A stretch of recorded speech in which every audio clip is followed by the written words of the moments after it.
Avant d'écouter le podcast, petit disclaimer, on a juste eu quelques difficultés pour enregistrer la voix de Simon. Donc on a travaillé le son du mieux qu'on pouvait pour vous offrir une expérience sonore la plus agréable possible. Désolé pour cette fois, ça se reproduira pas. Voilà, fin du disclaimer, bonne écoute et je laisse la parole à Greg du passé et Simon. Ciao. Salut les échappés, bienvenue dans le podcast de celles et ceux qui sont passionnés par le vivant et qui en ont fait leur quotidien, c'est plus important. Aujourd'hui, on est avec Simon Potier. Salut Simon. Salut, bonjour à tous. Alors, ça va être compliqué de te présenter, mais du coup, je vais te dire que tu es un chercheur et formateur spécialisé en oiseaux de proie. Est-ce que je me trompe? Non, c'est plutôt pas mal. Donc oui, en effet, j'ai deux casquettes. Donc je suis chercheur en biologie et à côté de ça, je suis capacitaire pour tout ce qui est oiseaux de proie et corvidés également. D'accord. Donc, en fait, comme tu disais, tu es assez multicasquette. Tu vas étudier des programmes de recherche dans ce domaine-là. Et à côté de ça, on en parlera après plus en détail, mais tu as aussi lancé une boîte qui s'appelle Anivise, c'est ça, je prononce bien? Ouais, c'est ça, ouais. Qui propose des formations, du conseil pour les particuliers, les soigneurs animaliers et même pour les plus jeunes où je fais de la pédagogie en milieu scolaire. D'accord, ouais, donc tu fais pas mal de trucs quand même. Comment t'es tombé là-dedans? Parce que c'est pas anodin, franchement, les oiseaux de proie et la recherche en général. J'ai vu que tu étais parti en Suède, enfin, t'as un parcours assez hors du commun. J'ai l'impression de dire ça à chaque fois, hein, mais tant mieux. Oui, alors en fait, je suis né dans le monde de la fauconnerie. Mon père est fauconnier et fauconnier professionnel. Donc il a une entreprise qui s'appelle les ailes de l'Urga, où il propose des démonstrations pédagogiques. Et donc, du coup, moi, je suis né avec un oiseau au point, en fait. J'ai eu des rapaces depuis que je suis tout jeune.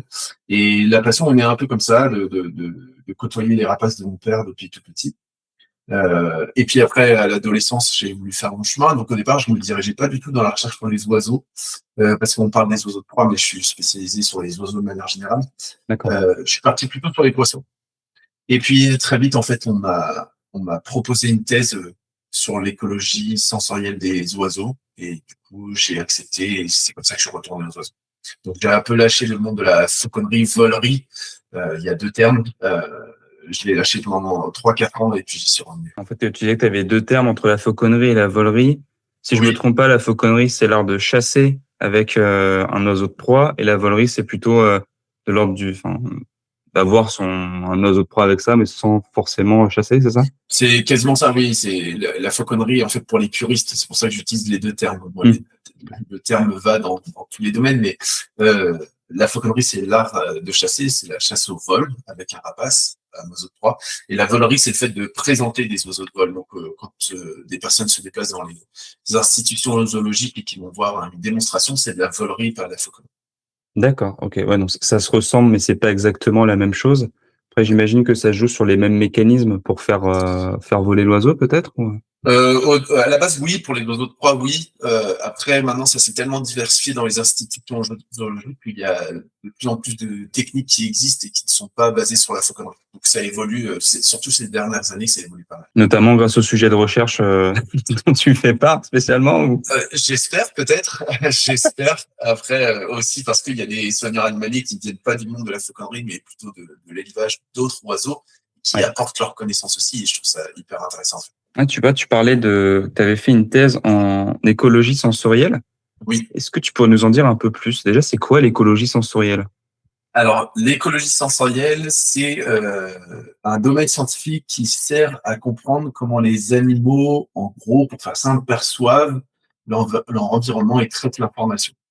Euh, pour partir de la base, ce qui est très important, c'est qu'on vit tous dans un même milieu, on vit tous sur une même planète, dans des mêmes milieux. Pourtant, on vit tous dans des environnements qui sont différents. Pourquoi? Parce que nos capacités sensorielles vont définir l'environnement qu'on perçoit. Et donc, ça permet de mettre en lumière un concept qui s'appelle le concept d'une Welt, qui est de dire que chaque espèce a son propre environnement sensoriel.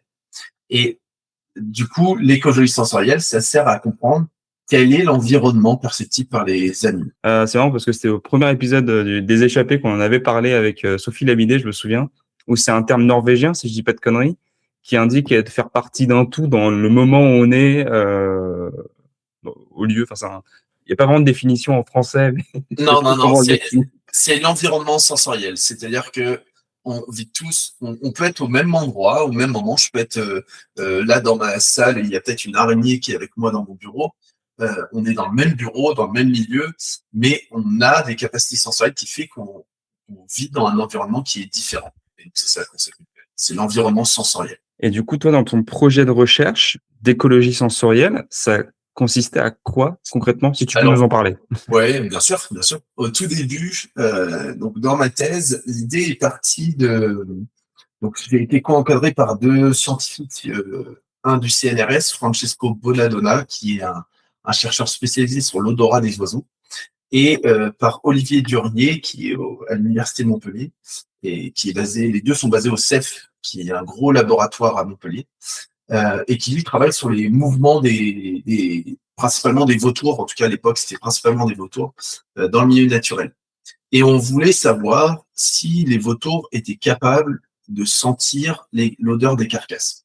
Et du coup, avant ma thèse, ils m'ont demandé de faire des expériences sur mes vautours à moi pour savoir s'ils étaient capables. Et bon, on n'est pas allé plus loin dans cette démarche-là, mais il se trouve qu'ils ont apprécié l'approche et on a développé un sujet de thèse ensemble pour construire ensemble qui était cofinancé par l'État et par les institutions zoologiques. Et du coup, l'idée, c'était de comprendre les capacités visuelles et olfactives des rapaces. Parce que sur les capacités visuelles, on dit souvent que des rapaces voient super bien, super loin et tout ça. Et en fait, on en connaissait très, très peu sur leurs Mmh. capacités visuelles. Et il faut faire attention à pas trop élargir, en fait. Et sur les capacités olfactives, à l'inverse, on disait que les rapaces n'avaient pas d'odorat. Et du coup, l'idée, c'était de tester cette question, sans a priori, mais de dire, bon, bah, on va faire des expériences pour savoir s'ils en ont ou s'ils en ont pas. D'accord, et dans ce cas-là, comment tu t'y prends pour, établir un protocole de recherche? D'autant plus avec des animaux vivants, ça doit pas être simple, quoi. Alors non, on a des dossiers éthiques à construire. Ouais. Toute expérience sont des animaux vivants, vertébrés et quelques invertébrés. On doit constituer un dossier d'éthique pour valider le protocole. Il se trouve que mes thématiques, moi, sont basées sur du conditionnement opérant. Donc c'est en gros l'individu exprime un choix de répondre à une expérience. Et donc il n'y a pas de contrainte liée à l'individu. Peut-être très peu dans certains cas qui nécessitent un dossier éthique. Mais du coup, il n'y avait pas de problématique éthique et de bien-être liée à ces questions-là. Et en fait, le gros avantage, c'est que de travailler avec des individus qui sont aptes à côtoyer l'humain et à répondre à des stimuli faits par l'humain, bah, ça permet de faire des expériences qu'on ne pourrait pas faire sur des individus dans la nature. Donc, ça a été un avantage, même s'il y a des expériences qui n'ont pas fonctionné dans ma recherche, mais Oui. quand même, ça allait beaucoup plus vite que si j'avais pris des individus dans la nature, voire quelquefois, des thématiques de recherche sont impossibles sur des individus dans la nature. J'imagine que ça va être une galère d'aller dans les 4 coins du monde pour travailler sur les différentes espèces de vautours. Bon, on a de la chance en France, on en a 2-3. On a Mais, 4 espèces en France. 4, pardon, merde. 5, une qui arrive d'Afrique là en ce moment. Mais... Ah, c'est le vautour à capuchon, non? Pas du tout? Alors, non, le capuchon, il reste, il est pas remonté, c'est le vautour de Rupel, qui vient d'être considéré depuis 2 ans, il me semble, comme espèce européenne. Ah, d'accord, ok. Donc, non, on a vautour moine, vautour fauve, Oui, gypaète. j'ai pas Oui, c'est un barbu. vautour, ouais. Ouais, Et, le attends, percnoptère d'Égypte. j'ai oublié le nom, je suis désolé. Percnoptère d'Achille. Ok. Percnoptère d'Égypte, voilà. Donc, on a le fauve, le vautour moine, gypaète barbu, percnoptère d'Égypte et le vautour d'Européenne depuis quelques années. Petit aparté sur le gypaète, je m'y intéressais hier soir. Et si je me trompe pas, en fait, on a assez peu de couples reproducteurs en France, mais dans d'autres pays, il n'est pas forcément classé par l'UICN en danger d'extinction, si je me trompe pas. Alors, j'ai pas la classification précise, mais à l'échelle mondiale, il me semble qu'il est vulnérable. Je ne veux pas me tromper. On pourra vérifier. Il me semble qu'il est vulnérable. Euh, Après, en France, on pourra en discuter parce que c'est une espèce que j'étudie beaucoup, le gypaète barbu. Oui. En effet, on a peu de couples, mais la problématique, c'est que la structure de la population fait que si on perd en France plus de 6 individus, eh bien, les populations s'effondrent, elles diminuent. Et ça veut dire qu'une mortalité causée par quelque chose qui n'est pas normal, pas naturel, un prédateur par exemple, eh bien ça peut impacter très fortement la dynamique de la population. Donc c'est une espèce qu'il faut suivre énormément, c'est pour ça qu'il y a beaucoup de programmes de réintroduction en ce moment. et qui Ouais. fonctionne plutôt bien. Il y a des individus où ça fonctionne pas, mais c'est normal. Dans tous les programmes, c'est comme ça. Mais quand même, en moyenne, c'est un programme qui fonctionne plutôt très bien. Et donc là, tu disais que toi, tu expérimentais pour savoir au niveau des carcasses si les oiseaux de proie, donc en l'occurrence les vautours, avaient un odorat, ou alors, j'imagine un peu plus loin, comment est-ce qu'ils percevaient le fait de voir, enfin de sentir au sens large une carcasse sur un flanc de montagne, un bouquetin qui est tombé, ce genre de choses. Oui, alors l'idée, elle est partie de 2 points. Le premier point, c'est que depuis très longtemps, depuis les années 80, on sait, enfin, on pense qu'il y a une espèce qui s'appelle l'urubu à tête rouge, qui est un Oui. petit vautour d'Amérique du Sud. Euh, on pense que cette espèce a des capacités olfactives importantes. Ça n'avait jamais été testé. Mais pourquoi on pense ça? Il y a eu 2 articles. Un premier article qui montre que quand on cache de la nourriture en forêt amazonienne, c'est toujours l'espèce qui arrive en premier. Et du coup, comme elle est cachée visuellement, très forte supposition que ce soit par l'odorat. Et puis, une deuxième étude qui s'est basée sur le rythme cardiaque et qui présentait des odeurs, des urines à tête rouge, notamment l'odeur de cadavérine, donc l'odeur de cadavre, Mm. l'odeur qui sent très fort. Et quand on présente cette odeur-là versus pas d'odeur, enfin de l'air sans odeur de cadavérine, le rythme cardiaque s'accélère. Ce qui montre qu'il y a une réponse physiologique de l'individu à cette odeur-là. C'était les 2 trucs qu'il y avait sur les rapaces. Il n'y avait rien d'autre à l'époque, avant qu'on commence la thèse. Et puis, hors rapace, il y a quand même des espèces comme le puffin boréal, qui est une espèce qui niche aux Açores, où ça a été montré notamment par mon directeur de thèse, Francesco Bonanona, qu'ils étaient capables de sentir leur colonie à plus de 800 km. Ah la vache. Et donc, on a toujours sous-estimé les capacités olfactives des oiseaux, et là, on se rend compte qu'en fait, ils ont des capacités incroyables. En tout cas, certaines espèces. Et Mm. du coup, on s'est dit, bah, ok, s'il y a des espèces qui sont capables de faire ça, est-ce que les vautours, quand ils cherchent leur nourriture à haute altitude, ils utilisent seulement la vision, ou est-ce qu'ils sont capables de sentir l'odeur de, de cadavre? Et donc, c'était la question de ma thèse. La première question, c'était, est-ce qu'ils sont capables de sentir cette odeur, oui ou non? Et donc, on a fait des tests en milieu contrôlé, en captivité. Et donc, sur 2 espèces, l'urubu à tête rouge, et puis, pour valider l'expérience et aussi confirmer qu'ils aient bien des capacités olfactives. Et une espèce qui n'est pas un vautour qui s'appelle le Caracarupé. Oui. Pourquoi on a choisi cette espèce-là? C'est que c'est une espèce qui manipule des objets, comme l'urubu à tête rouge. Et comme dans mon expérience, j'avais 2 objets, un qui sentait, l'autre qui sentait pas, il fallait qu'il manipule. Et les 2 espèces sont capables de repérer l'objet qui contenait de l'odeur de viande, viande un peu faisandée, on va dire. Donc D'accord. là, on a confirmé qu'ils étaient capables de sentir. Maintenant, on n'est pas allé plus loin pour savoir à quelle distance ils sont capables de sentir, parce que c'est extrêmement pardon, compliqué de, de répondre à cette question-là. On a fait des tests sur le vautour fauve, les tests n'ont pas fonctionné parce que justement, ils ne manipulaient pas les objets. Donc le test n'était pas compris. Et en quoi le fait de manipuler les objets rend le sujet intéressant pour cette thèse? En fait, il fallait que, pour savoir si une espèce répond à un stimulus, donc par exemple de l'odeur, il y a plusieurs expériences. Il y a l'expérience principale, la plus connue, c'est des expériences à choix double, qu'on appelle l'expérience en Y. On les met face à deux stimuli, pardon, et ils doivent choisir un des 2 stimuli. C'est ce que j'ai fait moi dans mes études sur la vision. Mm. Sur l'odeur, le problème, c'est que c'est pas un signal qui va être direct. C'est-à-dire que l'odeur, elle va se diffuser, et donc au bout d'un moment, l'odeur des 2 stimuli vont se mélanger. Et donc, ça va être très dur à distance pour un individu d'arriver à faire un choix. Parce qu'il va pas Ok. savoir si l'odeur, c'est pas un sens précis, l'odorat. D'accord, c'est diffus. C'est extrêmement diffus dans l'air. Il a d'autres avantages, c'est qu'il y a une capacité de rétention donc qui dure énormément dans le temps. On peut le sentir à très longue distance, mais par contre, on n'arrive pas à savoir précisément d'où vient la source. Euh, Sauf quand on se rapproche. On Ok. pourrait parler des chiens de chasse qui font des lacets, ils font les lacets pour trouver Ouais. précisément la source. Mais c'est pas comme la vision où tout de suite on sait précisément où est l'objet. Mm. Et donc, ce dispositif en Y, il n'était pas très adapté pour les rapaces. Et du coup, ce qu'on a fait, c'est des gros égouttoirs à riz. Donc, c'est comme des boules à thé que vous mettiez dans Oui. vos tasses de thé, sauf qu'elles sont plus grosses. Ah. Et c'est une grosse boule, et en fait, on met le riz dedans, et ça, au centre. C'est une double passoire, en fait, qui se referme. Ok, ouais. Et en fait, on a caché de la nourriture dedans, ou un bout de plastique qui ne pouvait pas voir à l'intérieur.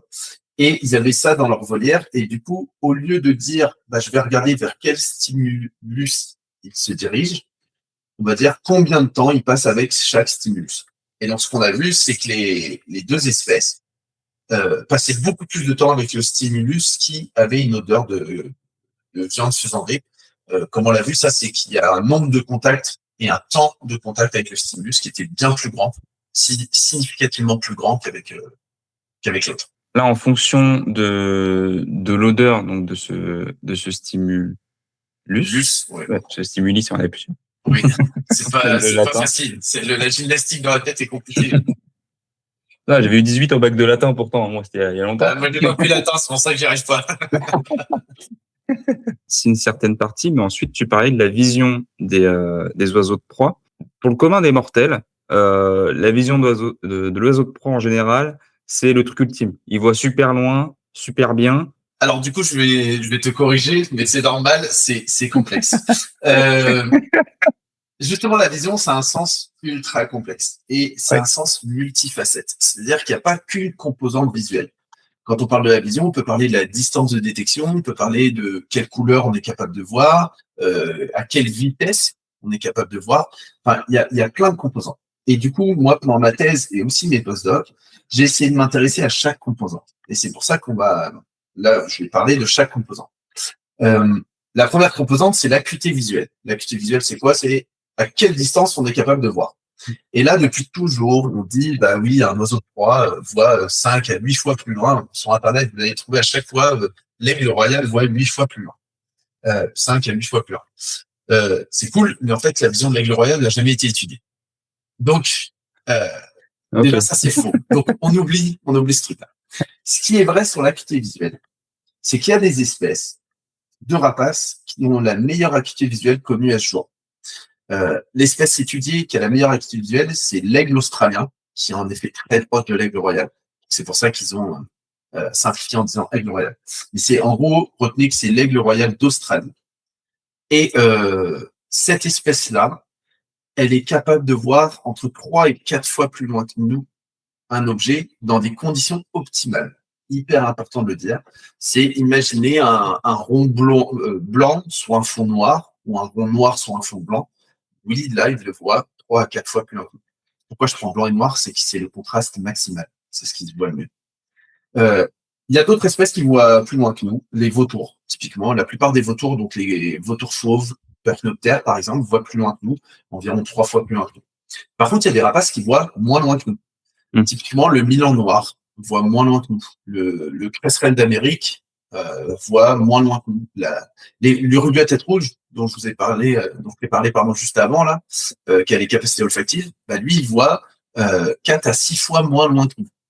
Donc, quand on dit que les rapaces voient loin, non, c'est faux. Il y a des rapaces qui voient loin et il y a des rapaces qui voient moins loin. Une fois qu'on a dit ça, parce que en fait, depuis toujours, on dit c'est les maîtres de la vision. On dit tout le temps c'est les maîtres de la vision et tout ça. Oui, et bah du coup, moi, ma question, c'est comment on explique qu'ils se prennent les éoliennes, par exemple. C'est une thématique de recherche que j'ai énormément en ce moment. Ça veut bien dire qu'il y a un problème. Nous, on les voit super bien, les éoliennes. Pourquoi eux, ils se les prennent? Donc derrière ça, il y a d'autres composantes visuelles. Il y a les contrastes. Les contrastes, c'est quoi? C'est combien de nuances de gris je suis capable de voir. Et ça, en fait, il n'y a pas une meilleure espèce dans le règne animal que l'homme. On est la meilleure espèce. La deuxième meilleure, c'est le chat, et il est 2 fois moins bon que nous. Moins bon que nous. Pour voir les contrastes. Ouais, enfin, les nuances de gris. Voilà, il voit 2 fois moins de nuances de gris que nous. D'accord. Nous, on est la meilleure. Et en fait, sur les oiseaux, de manière générale, ils sont 7 à 30 fois moins bons que nous. Donc, ça veut dire qu'ils voient énormément moins de contrastes que nous. En moyenne, c'est à peu près, c'est à peu près 15 fois moins de contrastes en moyenne sur les deux. Donc là, une fois qu'on dit ça, on se dit, ah, ma mince, en fait, ils voient peut-être pas si bien que ça. Et puis après, derrière ça, on pourrait parler des couleurs qu'ils sont capables de voir. Là, chez les oiseaux, c'est ultra variable. Il y a des oiseaux qui voient plus de couleurs que nous, notamment des couleurs qu'on ne peut pas percevoir comme les ultraviolets.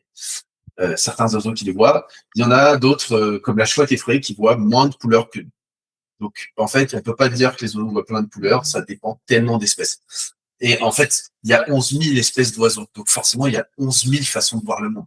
Ouais, c'est dur de généraliser C'est là-dessus. hyper dur. En fait, il faut essayer de ne plus généraliser, parce que je comprends que ce soit difficile, Mm. mais en tout cas, nous, en science, en tant que scientifique, on est obligé de s'affranchir de ça. Mm. Et puis la dernière chose, c'est la rapidité de la vision. Combien d'images par seconde je suis capable de voir. Ouais. Et ça, en fait, c'est pareil. Il y a à peu près, alors on connaît à peu près une vingtaine d'espèces d'oiseaux. Il y a à peu près 50% d'espèces qui ont une vision plus rapide que nous, 50% qui ont une vision moins rapide que nous. Donc, encore une fois, très dur de généraliser. Là où l'homme, c'est 30 images par seconde, je crois. Alors, non, on monte jusqu'à 45 suivant le stimulus. C'est pour ça que maintenant, la plupart des jeux sont en 60 FPS. Oui.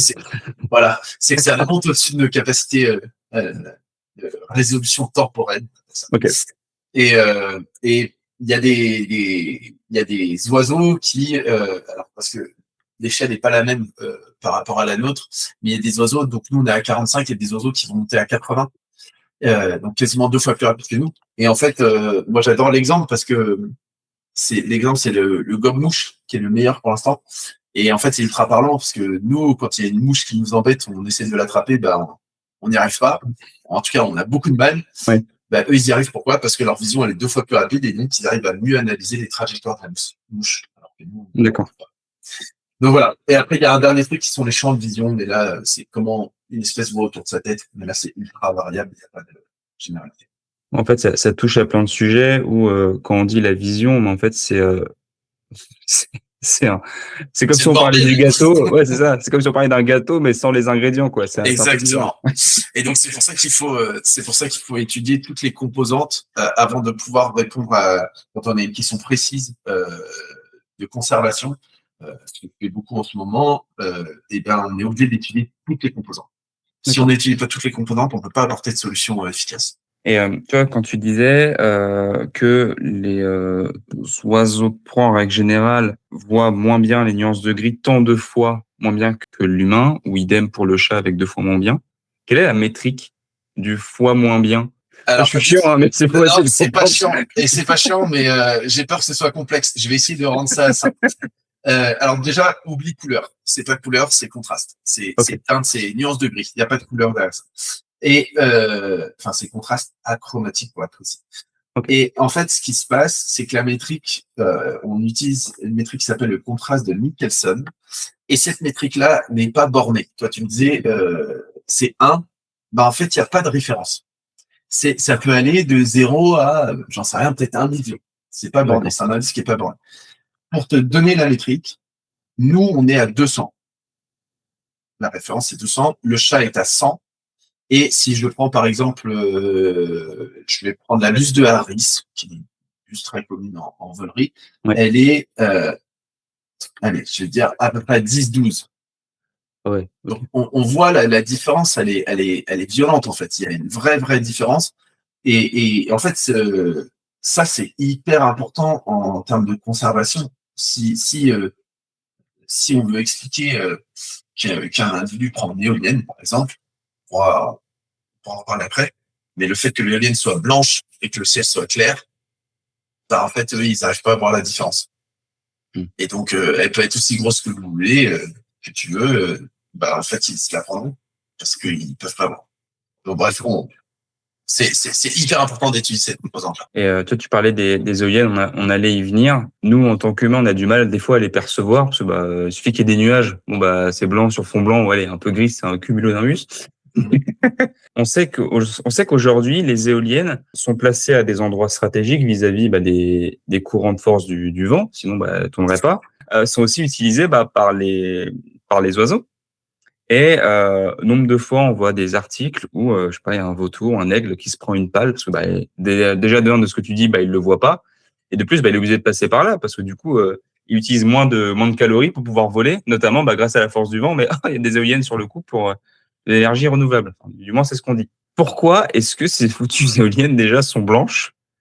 Et comment est-ce que toi, ton étude sur les éoliennes, si elle est finie, peut-elle avoir un impact sur l'implantation de ces éoliennes-là, alors qu'on parle quand même d'espèces protégées? C'est pas, enfin, j'ai rien contre les pigeons bisets, mais si ça tuait plein de pigeons bisets, à la limite, c'est pas une espèce qui est soumise à une protection dans le pays, quoi. Ouais, c'est une très bonne question en fait. Et ça me permet d'introduire un projet sur lequel on a travaillé pendant 5-6 ans. Ça s'appelle le projet MAP, mortalité aviaire en parc éolien, où j'étais référent scientifique avec Olivier Durier et ma doctorante. J'ai une thésarde qui s'appelle Constance Blary, qui a fait un travail extraordinaire, que je félicite encore. Et du coup, ce que j'aimais dans ce projet-là, c'est que ça ne prenait pas parti du pour ou contre l'éolien. J'ai pas de parti à prendre. Mais c'était que tous les acteurs de ce milieu-là se concerter pour trouver des solutions pour réduire ces collisions. Parce que qu'on le veuille, qu'on soit pour ou contre, de toute façon, le gouvernement français a pris la décision de poursuivre l'accroissement du nombre d'éoliennes. Ouais. Donc, elles seront là, il faut trouver une solution. Et nous, on avait un volet, il y avait plein de volets, je ne vais pas rentrer dans le détail, il y avait des volets sur le positionnement des éoliennes, justement. Il y avait un volet qui était expliquer pourquoi les oiseaux ne la voient pas. D'où le travail de ma thésarde. Déjà, oui, comme tu disais, les éoliennes, elles sont placées dans les courants aériens parce que c'est là où elles produisent le plus, il faut qu'elles soient rentables.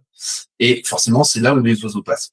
Après, il y a des solutions qui sont développées en ce moment, notamment l'utilisation de radars qui permettent d'identifier l'espèce d'oiseau et qui permettent de déclencher soit un arrêt machine, soit de repérer l'oiseau et peut-être mettre un signal sonore qui effarouche l'oiseau.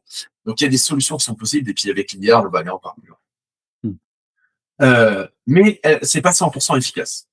Donc l'idée de la thèse là, c'était est-ce que les oiseaux voient les contrastes? Et on se rend compte que elle a étudié à peu près une 35 espèces d'oiseaux, et on se rend compte qu'ils ont tous des capacités de contraste qui sont pas très bonnes, 7 à 30 fois, comme je te le disais.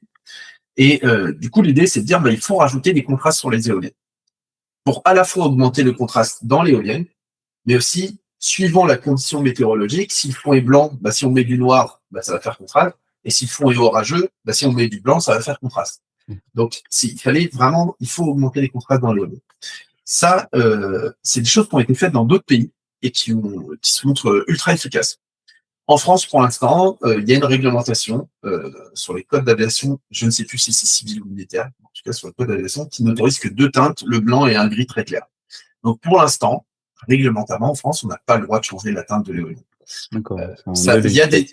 Voilà, c'est hors de mes champs de compétences. Je ne peux plus y répondre. Mais je sais qu'il y a des discussions en cours. Donc ça, c'était le premier point. Et puis ensuite, le deuxième point, c'était de se dire, OK, imaginons, parce qu'il y a des conditions où ils la voient, c'est sûr. En termes de contraste, il y a des conditions où ils la voient. Oui. Alors, comment ça se fait qu'ils se les prennent quand même? Et donc, on s'est dit, en fait, le problème, c'est peut-être la rotation. Parce que si on réfléchit dans la nature, il n'y a aucun mouvement rotatif. On peut réfléchir à tout ce qu'on veut, il n'y a pas de mouvement rotatif. Le seul truc qu'on a trouvé, j'ai plus l'essence d'arbre, c'est pas le nef, les petites graines. Les petits aiguilles, là. Ouais, qui tombent en hélicoptère. C'est le seul truc qu'on a trouvé, ce qui n'est pas du tout adaptatif pour les oiseaux. Rien à voir. Ouais. Et donc, on a fait ces études-là avec des éoliennes miniatures en captivité. Merci à la captivité, encore une fois, en tout cas au parc zoologique, parce que sans eux, on n'aurait jamais pu étudier ça. Et en gros, on voulait savoir si notre idée, c'était de dire, quand l'éolienne tourne très vite, très vite, ça fait un peu l'effet, vous savez, comme les roues de voiture, où on a l'impression qu'elle ne bouge plus, que c'est stable. Et donc, on s'est dit, ça se trouve, elle tourne si vite qu'ils pensent qu'elle est stable. Et du coup, ils se disent, ça passe. Et en fait, ce qu'on a trouvé, c'est le résultat inverse. C'est que quand elle tourne très vite, pas de souci, il le voit. Par contre, quand elle tourne lentement, on va dire de 1 à 5 rotations par minute, donc si on prend une pale, le bout d'une pale, combien de rotations elle fait par minute, et là, ils n'arrivent plus à faire la différence avec une éolienne à l'arrêt. Du coup, ils restent sur leur trajectoire de base et ça passe. La pale. Et en fait, il faut savoir que si on prend entre 3 et 5 rotations par minute, c'est quand même entre 40 et 50 km/h. C'est quand même énorme. Et en fait, ce qui se passe, c'est que les techniques dans les parcs éoliens, je te disais là, ils ont un radar et ils lancent un arrêt machine. Si par exemple il y a un vautour fauve qui arrive, l'éolienne fait un warning et se dit, il y a un code qui dit arrête de tourner. Sauf que l'arrêt machine total, il coûte trop cher. Et du coup, ce qu'ils font, c'est ils font une rotation résiduelle de 3 tours par minute. Et Constance, ce qu'elle a montré dans sa thèse, c'est que c'est pire. Parce que si on fait cette rotation résiduelle, pour eux, c'est à l'arrêt, ils passent 50 km/h, ils se prennent l'éolienne. Ouais. Donc là, on s'est dit, waouh, en fait, ce résultat, il change un peu tout. Et ce qui est cool, c'est que, alors pas tous, mais la plupart des constructeurs éoliens sont OK pour changer leur pratique. Ok. Et les parcs éoliens aussi. Et puis, la dernière chose, on se dit, mais il y a quand même des rotations qu'ils voient, il y a des contrastes qu'ils voient. Est-ce qu'en fait, ils n'arrivent juste pas à anticiper la rotation? Et donc, on a créé des fausses éoliennes où l'individu devait passer à travers. Mm. Ça a été challengeant parce qu'on s'est dit, il faut qu'il passe à travers sans se faire mal, sans se blesser. Et du coup, l'idée est venue de papier les tickets de caisse. Qui en fait, dès qu'on est au contact, les tickets de caisse qui sont prédécoupés, dès Ouais, qu'il y a un micro-contact, hop, ça se coupe. Ouais. Et en fait, là, on se rend compte que, en fait, à certaines rotations, notamment les lentes, l'oiseau, à chaque fois qu'il passait, dans 60% des cas, il se prenait le ticket de caisse et il y avait une collision. Mm. Donc, ça montre bien que les rotations lentes sont problématiques. Donc D'accord. ça, on a fait ça ça c'était sur des pigeons, parce que les pigeons sont plus simples à conditionner. Mais on a fait ça aussi, des rotations sur les Milans. Et les Milans, les Guanales aussi. Et les bus de la aussi. Du coup, de ce que tu en tires comme conclusion, c'est que lorsque les éoliennes tournent plus vite, ils arrivent à mieux voir le contraste, de facto. Non, Du coup, il y a moins de ils chances arrivent à voir la rotation. Et D'accord. en plus, ça, je t'en ai pas parlé, mais elle a fait un postdoc, Mathésard, encore avec nous, Ouais. où elle montre que si on met du contraste dans l'éolienne, la perception de la rotation est meilleure. Tu as raison. C'est l'inverse. C'est si elle, par rapport à ce que tu dis, elle voit pas mieux les contrastes, mais s'il y a des contrastes, il voit mieux la rotation. Donc, nous, les recommandations, en tout cas, c'est avec de Constance, Thésard, mon ex-Thésard, maintenant, elle est chercheur comme moi. Ok. C'est de dire, il faut augmenter les contrastes. C'est le plus important. Comme ça, ils les verront dans n'importe quelle condition. Et deuxièmement, si on détecte une espèce, à enjeu, pour moi, je vais dire que tout individu est à enjeu, mais il y a des espèces, comme tu disais, qui sont plus à enjeu, et qui arrivent dans la trajectoire de l'éolienne, c'est il faut lancer un arrêt machine, mais un vrai arrêt machine. C'est-à-dire que l'éolienne, on la fait plus tourner. Après, ça réglera pas 100% des collisions. Mais on sait que ça diminue très fortement les collisions. Une étude, la première en Norvège, a montré que si on met une pale d'éolienne en noir, on diminue, j'ai plus le chiffre en tête, mais c'est quasiment de 80% les collisions pour les pigards. Ouais, donc là, c'est. C'est ultra efficace, en fait. Ouais. Donc voilà. Et donc, d'où l'intérêt d'étudier leur capacité sensorielle. Parce que sans ça, nous, on se dit, les éoliennes, c'est hyper gros, ça se voit super bien. D'ailleurs, les gens se plaignent de les voir.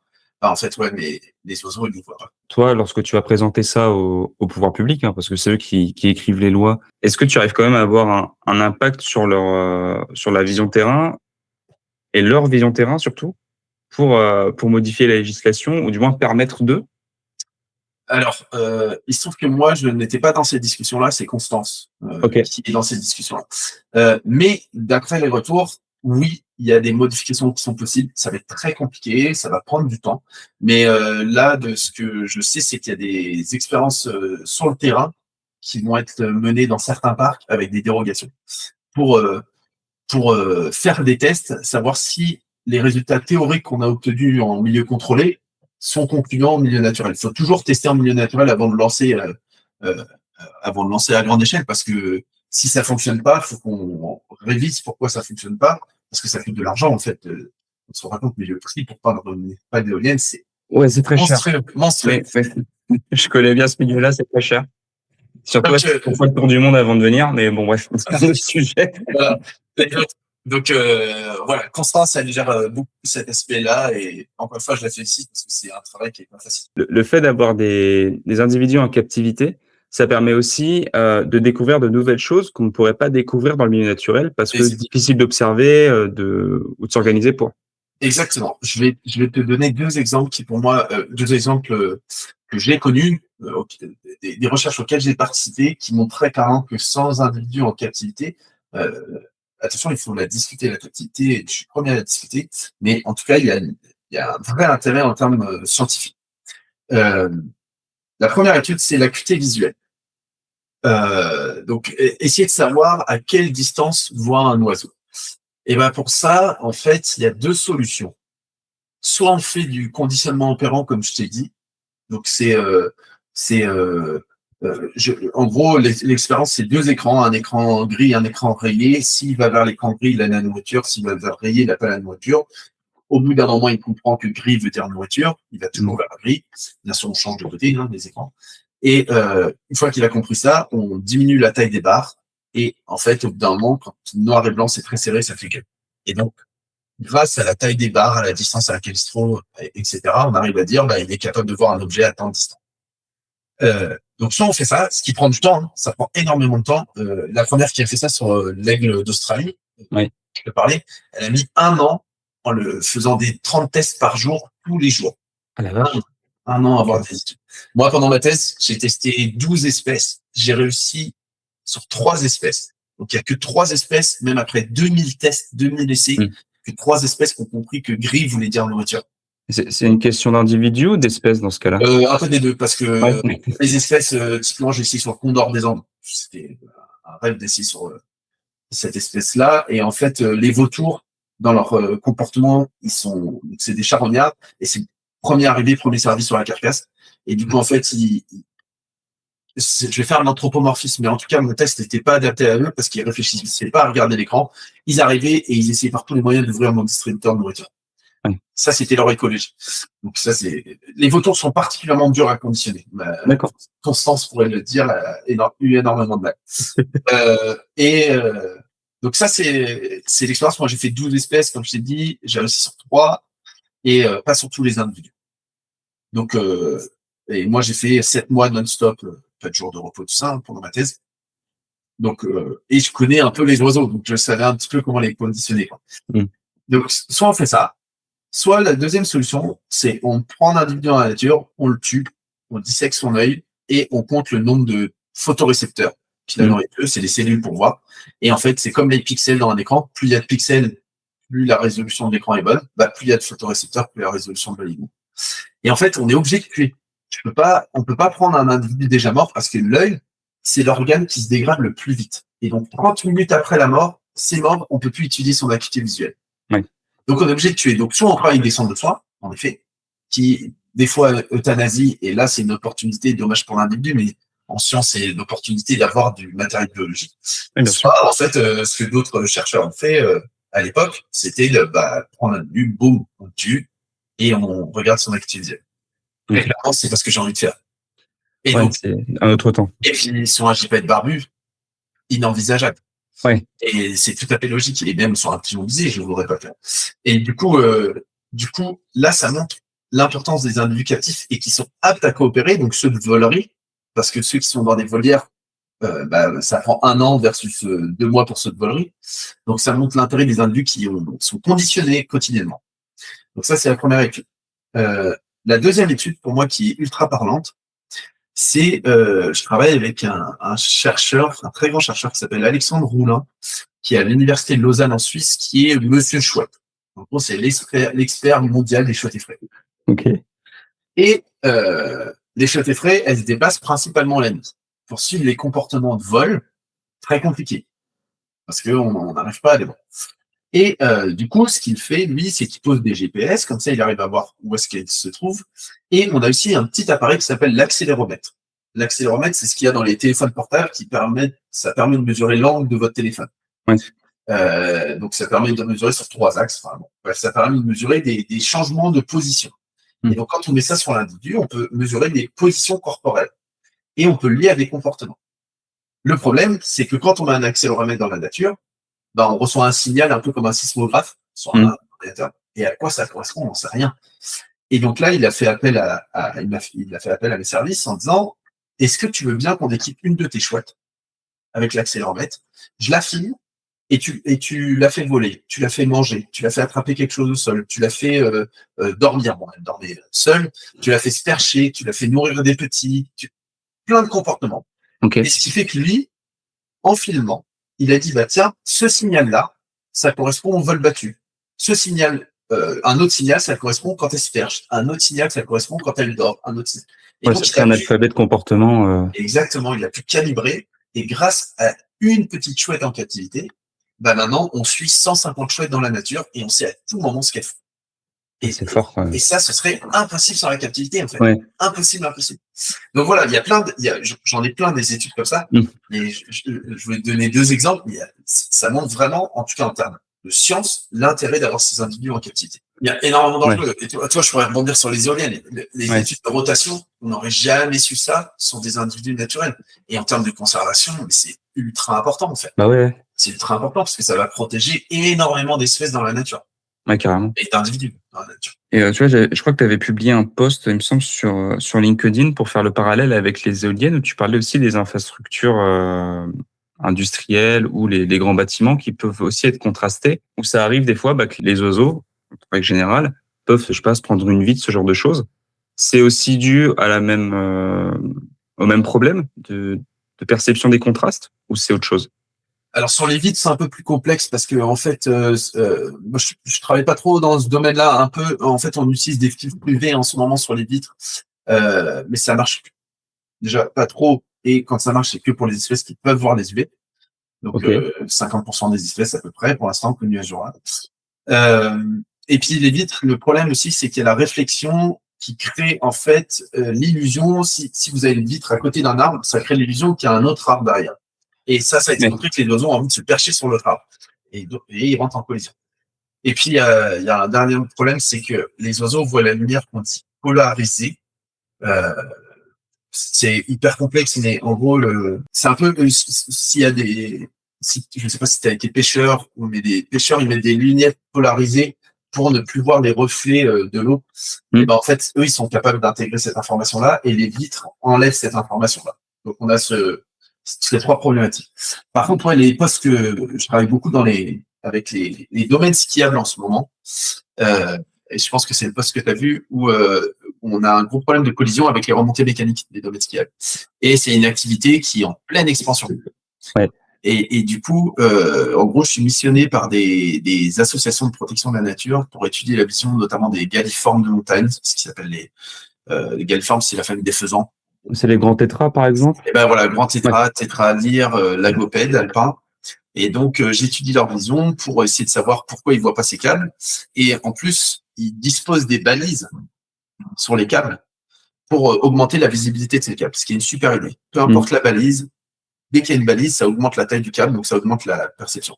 Par contre, l'idée, c'est quelle est la meilleure balise. Et donc, pour ça, il faut étudier la vision. Et là, tu vois, encore une fois, on peut reparler d'anthropomorphisme. Les tétralyres et les grands tétras, en période de reproduction, les mâles, ils ont une arcade sourcilière, donc au-dessus de l'œil, le sourcil, là, qui va être rouge, très rouge. Et ça, on sait que c'est hyper important pour la repos.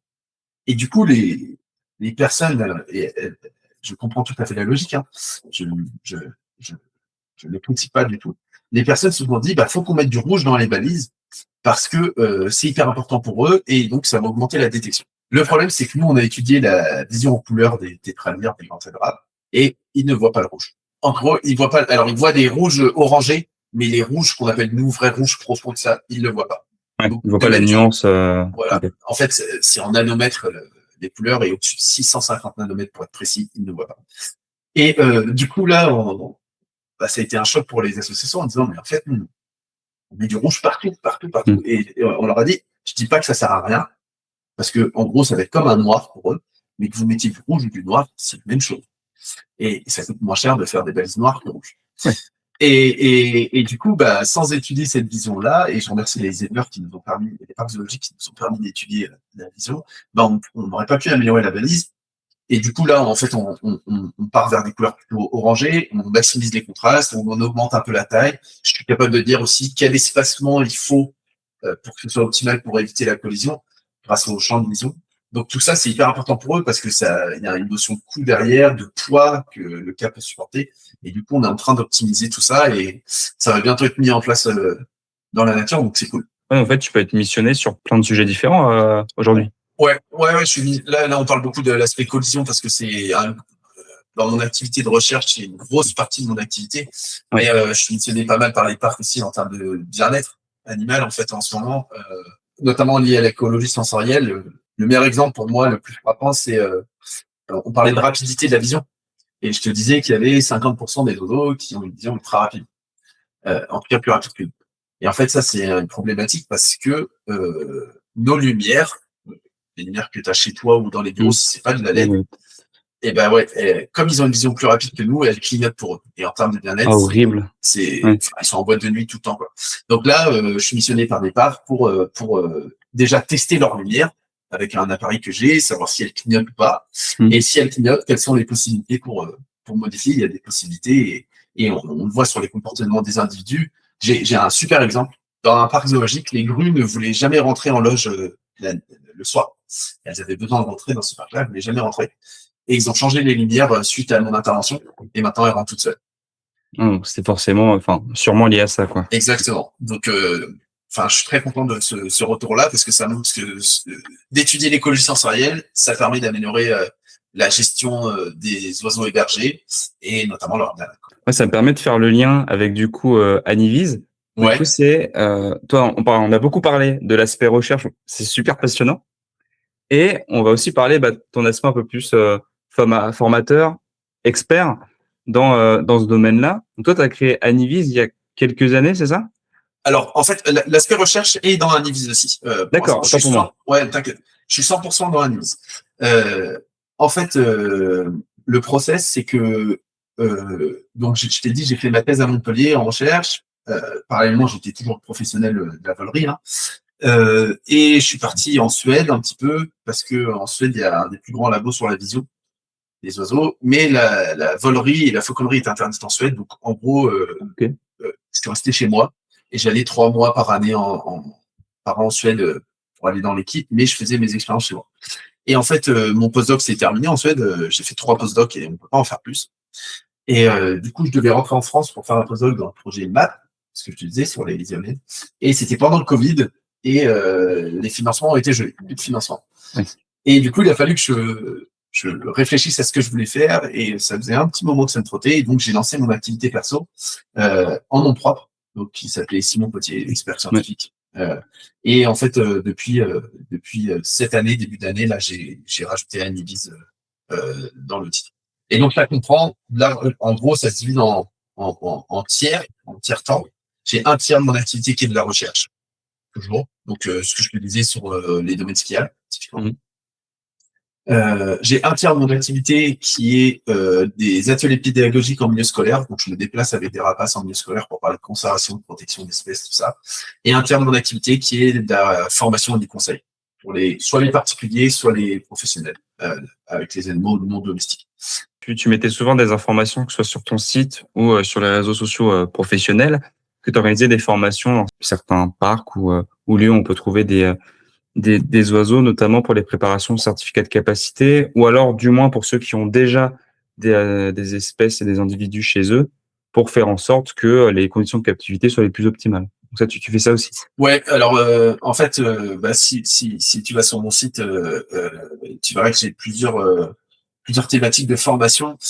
Celle que je fais le plus, c'est bien-être animal, bien-être des oiseaux, avec le bureau d'études à Congo, qui est un bureau spécialisé en bien-être animal, avec qui je travaille depuis 4 ans maintenant, et je les remercie parce que ils font un travail formidable. Et je remercie ma collègue Mélanie pour la formation, parce qu'elle est top. Et on n'a pas les mêmes compétences, elle est veto, moi je ne suis pas, elle est capacitaire tout autre oiseau, et moi je suis plutôt rapace, donc on est hyper complémentaires. Ah bah là, ouais. C'est coordonné, donc on a 2 visions différentes, mais on s'entend super bien. Donc, moi je trouve que c'est top, et puis le retour des apprenants nous montre qu'ils ont l'air de plutôt apprécier. Et puis l'autre partie, l'autre formation, j'en ai une prochainement là, c'est sur la réglementation, en effet, parce que je m'intéresse beaucoup à la réglementation. Je sais que beaucoup de personnes la réglementation, ça la refroidit. Moi, j'aime beaucoup. Et du coup, j'essaie de vulgariser ça un peu sur l'hébergement, qu'est-ce qu'on a besoin de faire en France. Et en fait, comme je suis aussi à la Commission nationale consultative pour la faune sauvage captive en tant qu'expert, donc c'est tous ceux qui délivrent les certificats de capacité, ça me permet d'avoir un recul et un retour sur ça. C'est la commission alors nationale, si je me trompe pas, c'est pour le présentation au public. C'est ça. C'est départemental pour juste détenir ou élever des espèces en captivité, Bah, c'est ça. En fait, ouais. en domestique. Donc public, je suis expert titulaire et en fait au national, donc public et national aussi, c'est l'étude des prochains textes de loi. Donc on voit passer les prochains textes de loi, on discute de ce qui doit être modifié. Alors on est juste consultatif, hein, on n'a pas de réelle valeur, mais généralement les dires des experts, on est plusieurs experts, hein, Oui. sont quand même largement pris en compte.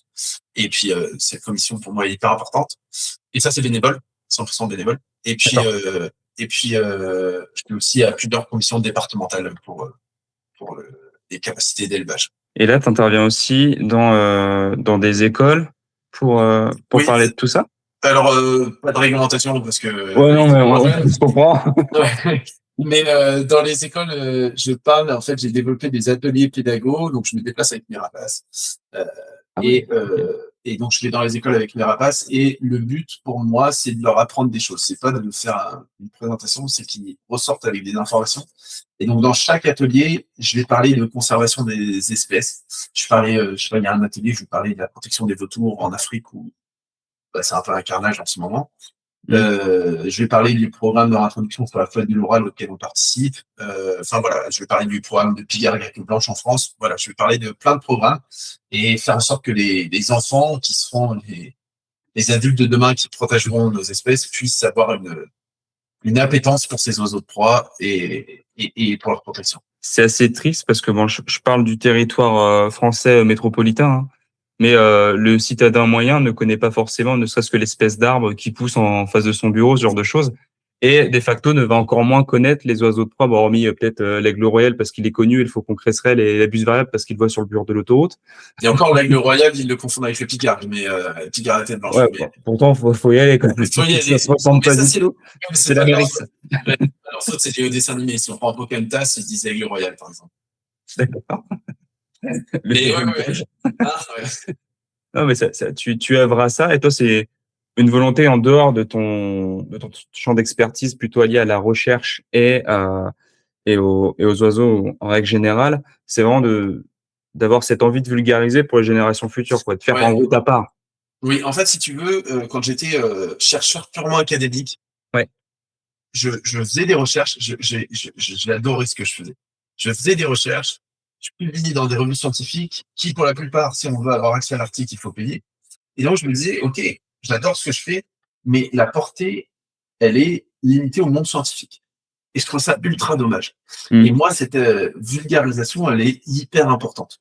Parce que si on ne transmet pas l'information au grand public, alors si c'est de la connaissance théorique pure ou des modèles mathématiques, j'en sais rien, peut-être qu'il n'y a pas besoin.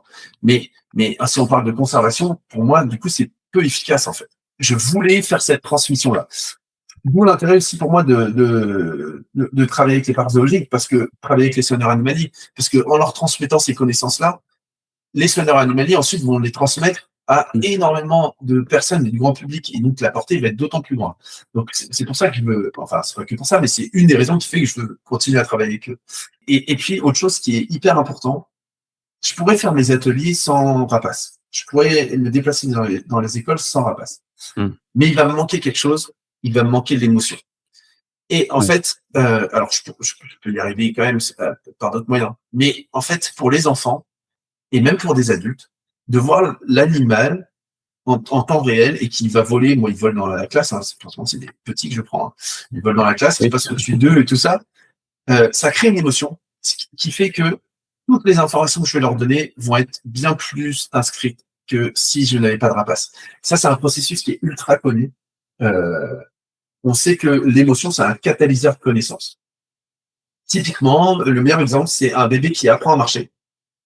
Si les parents ne transmettent pas d'émotion, si le bébé n'a pas d'émotion, par exemple s'il n'est pas frustré parce qu'il tombe, ou par exemple s'il n'est pas heureux parce qu'il a réussi à faire 2 pas, et ben on sait que le bébé n'apprend pas à marcher.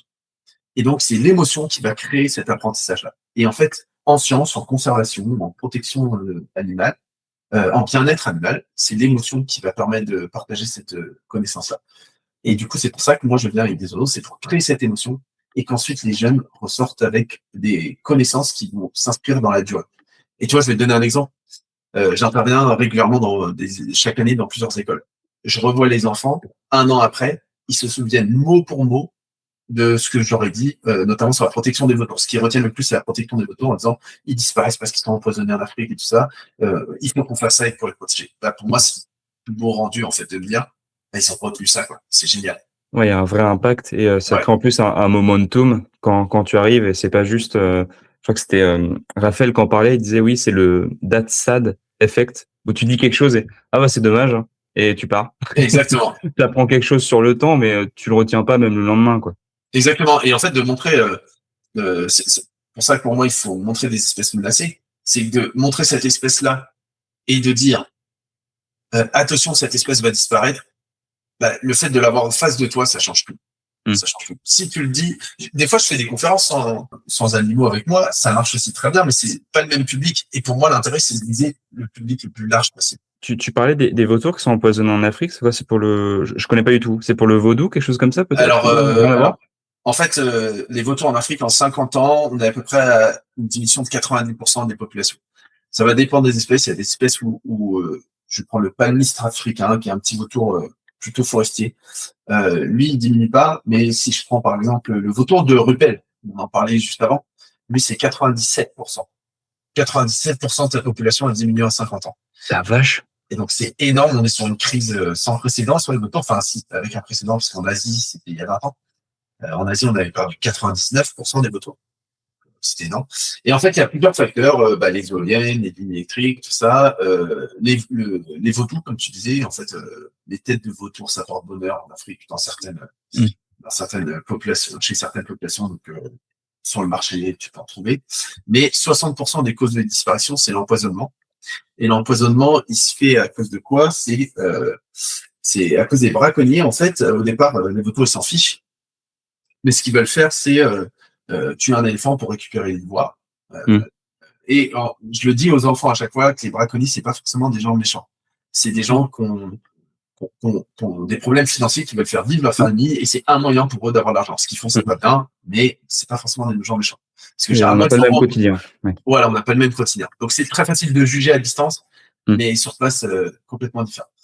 Et en fait, quand ils tuent un éléphant, ils retirent juste les défenses. Et du coup, les vautours qui sont charognards, qui voient un animal mort, bah eux, ils veulent le manger, quoi.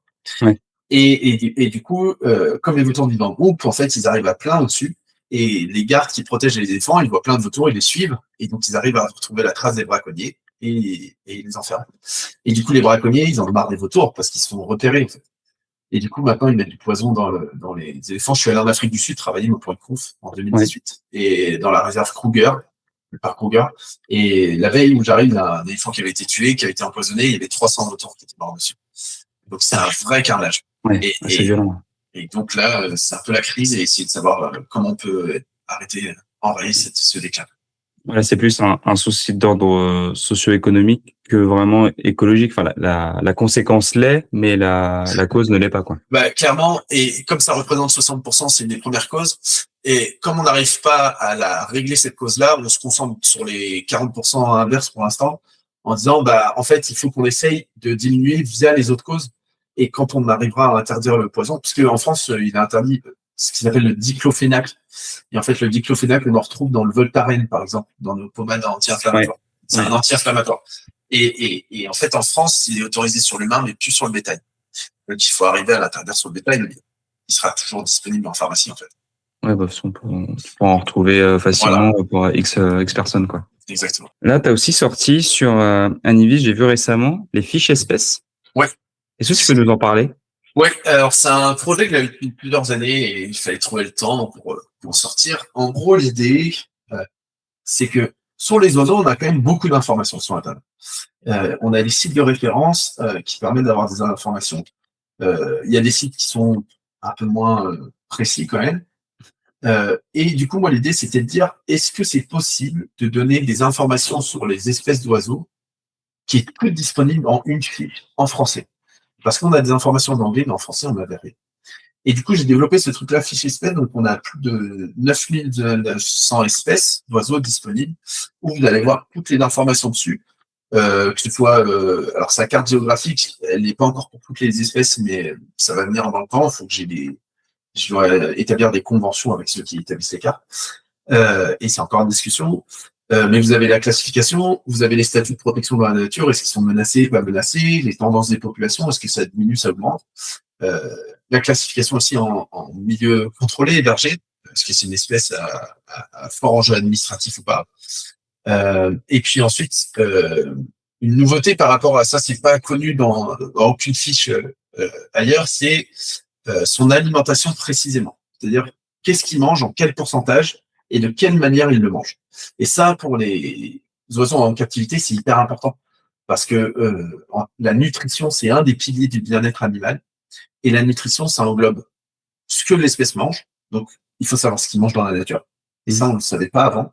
Enfin, les informations étaient dispersées complètement. Et comment il le mange? Est-ce qu'il les mange au sol? Est-ce qu'il les mange en haut des arbres? Est-ce qu'il les mange en l'air? Et tout ça, c'est des modes de présentation qui ont clairement amélioré le bien-être. Et donc, c'est pour ça que j'ai créé ces fiches-là avec l'alimentation, c'est savoir comment vous devez donner votre nourriture sur vos individus chez vous, chez les particuliers ou en institution zoologique. Et puis après, enfin, il y a d'autres informations sur des traits fonctionnels. Donc, est-ce que c'est un migrateur? Est-ce que combien il pond d'œufs? Quelle est la durée de l'incubation? Tout ça. Et sur la reproduction. Et puis aussi sur des traits morphologiques. Quelle est la taille de ses pattes, la taille de son bec, la taille de sa tête, la taille de ses ailes. Voilà. Tout ça, c'est indiqué dedans. Et puis récemment, je viens d'ajouter les niches thermiques. Ce qui est hyper intéressant en termes de bien-être, c'est que typiquement, si on prend le harfang des neiges, on voit que sa niche thermique à l'état naturel, ça monte jusqu'à 22 degrés max. Et donc en captivité, ouais, alors non, mais ça peut descendre à moins 50. Ouais, non, c'est large, quoi. C'est ce que je veux voilà, dire. Toutes les niches thermiques sont larges, ouais. Mais ça monte à 22 degrés max. Et donc ça pose une vraie question de bien-être en captivité sous nos latitudes en disant comment je peux réguler la température. Je ne dis pas qu'il ne faut pas de harfang, il en faut des harfangs. Mais comment je peux améliorer mon enclos, mon design de volière pour diminuer cette surcharge de chaleur, quoi, en gros. On va avoir une zone sèche en été, par exemple. Voilà. Ça permet d'avoir des valeurs scientifiques précises, parce que tout ça, c'est des données scientifiques précises qui permettent aux acteurs de terrain d'avoir un vrai impact. Et puis, petit spoil, ça va bientôt sortir sur les mammifères. Ok. T'es le premier au courant. Oh, le fou. Donc là, j'ai une stagiaire qui a travaillé dessus, c'est tout prêt, il faut juste que je les mette en visuel. Mais tu fais ça sur toutes les espèces ou sur certaines espèces? Parce que là, je voyais pour les... Toutes? Oui. Ah, parce que là, je voyais pour les oiseaux, je voyais il y a 9900 espèces, si je me trompe pas. C'est quoi ce tout, là? 9990. Ah bah, c'est un travail monstrueux, hein. Bah ouais. Alors, il y a de l'automatisation derrière, forcément, mais en gros, j'ai créé un jeu de données sur les 9900 espèces. Je n'ai pas créé les données, je suis allé chercher des données partout. Et en gros, j'ai compilé les données. Et puis sur les mammifères, je crois que je suis à 5600 à peu près, et sur 6 espèces, il m'en manque quelques-unes, mais il y a des espèces où, en fait, on n'a aucune info. Ah, t'as rien, ouais. Donc c'est là qu'on peut pas les ajouter. Mais voilà, et sur les mammifères, ça va sortir bientôt, et il manque juste, encore une fois, quelques conventions avec des partenaires pour pouvoir les mettre en ligne. Et donc, ces fiches espèces-là, elles sont à disposition de toutes les personnes intéressées sur ton site directement. Voilà, ils peuvent aller voir les acheter en fonction de chaque espèce. C'est ça, il y a plusieurs offres. Il y a une offre d'essai où vous avez 5 fiches et vous pouvez consulter 5 fiches pour voir à quoi ça ressemble. Puis ensuite, soit c'est un particulier qui a juste une espèce, qui s'intéresse juste à une espèce et donc qui peut commander juste une fiche, soit il y a un abonnement qui permet d'accéder aux 9990. Donc ça, c'est pour tout le monde, que ce soit le particulier intéressé, le capacitaire en devenir, les parcs zoologiques, tout le monde. Tout le monde. C'est fort. Ouais. Okay. J'ai lancé ça il y a pas longtemps. Ça démarre lentement, mais ça démarre. Et puis de toute façon, j'avais les données, il fallait que je le fasse. Et je trouve ça important, en fait, de donner ces connaissances à pas tout le monde. Et elles sont, tu vois, je te disais là, j'ai ajouté des niches thermiques. En fait, dès qu'il y a des jeux de données qui sortent, moi j'ai des alertes. Et du coup, je modifie les fiches pour qu'elles soient ultra complexes. Ce qui est intéressant aussi, à mon sens, c'est elles sont toutes les visibles en un écran, en fait. C'est pas du texte, c'est beaucoup. C'est visuel. C'est visuel et il n'y a pas trop de texte parce que les fiches qui étaient disponibles, c'était beaucoup des gros paragraphes et elles sont hyper complètes, bien plus complètes que les miennes sur certains points. Mais du coup, moi, je voulais aller à l'essentiel sur l'information qui me semblait importante. Ouais. Savoir qu'est-ce qu'on a besoin pour cette espèce-là, dans son milieu naturel, pour le reproduire ou pas, en milieu captif, pour que ça y ressemble mieux. Et puis ça peut servir aussi pour les gestionnaires de réserves naturelles qui ont besoin d'infos. Et comme tu disais, pour les capacitaires, en fait, c'est des fiches qui sont déjà prêtes pour le dossier de certificat de capacité, en fait. Oui, Il y a déjà je sais qu'il est long à compléter. Ouais, c'est ça. Donc, il y a déjà toutes les infos qui sont dedans. Oui, d'accord. Est-ce que tu as d'autres projets en ce moment? Bon, tu nous as spoilé Ouais. les espèces mammifères, mais est-ce que tu as des conférences en cours d'écriture, des formations en cours d'écriture? Est-ce que tu as quelque chose à nous annoncer, d'autres projets en cours? Ouais, bah alors du coup, j'ai spoilé pour les fiches espèces mammifères. Ça arrivera sur les reptiles après, parce que j'ai des infos sur les reptiles aussi. Donc, le projet, c'est de développer fiches espèces. Que ça touche un plus grand nombre de personnes. Et puis après, j'ai des projets de recherche que je dépose en ce moment. Donc pour l'instant, je peux pas trop en parler parce que ça reste confidentiel, mais c'est des projets toujours liés avec l'histoire de collision et de trouver des solutions adaptées, soit à une espèce à fort enjeu comme le gipette barbu. Typiquement, là, c'est pas encore publié, mais on a des données sur le gipette barbu maintenant et on va pouvoir dire aux acteurs terrain mettez ça en place et ça devrait théoriquement réduire les collisions. J'ai un projet qui va commencer sur le lagopède alpin et j'espère un projet sur les psitas, donc psittaciformes perroquets. Parce qu'on a très peu d'infos dessus et que le développement d'éolien en Amérique du Sud commence fortement, en plus de la déforestation. Et du coup, c'est voir si les psittaciformes, qui sont des espèces à fort enjeu de conservation, pourraient être impactées. C'est encore en cours de rédaction, mais c'est l'idée. Le problème de la recherche, c'est qu'il faut trouver des financements. Ouais. Ça, c'est pas facile. Et c'est encore moins facile quand on est une boîte privée, en fait. Même s'il y a un enjeu derrière, c'est moins facile. Donc, s'il y a des personnes qui font des financements, je suis preneur. Non, de toute façon, on mettra tes coordonnées de contact, ton site internet dans la description du podcast. Avec plaisir. Merci. En tout cas, merci beaucoup pour ton temps. Merci à toi, c'était très cool. Super. J'espère que c'était clair. Ouais, franchement, c'est pour ça, tu vois, je te le disais en début d'interview, je préfère des fois être vulgaire dans ma manière de poser les questions, mais ça permet de recadrer et de rendre aussi l'explication accessible. J'espère que c'était accessible du coup. Ouais, j'ai réussi à comprendre, regarde. Merci à toi, Simon. Merci beaucoup.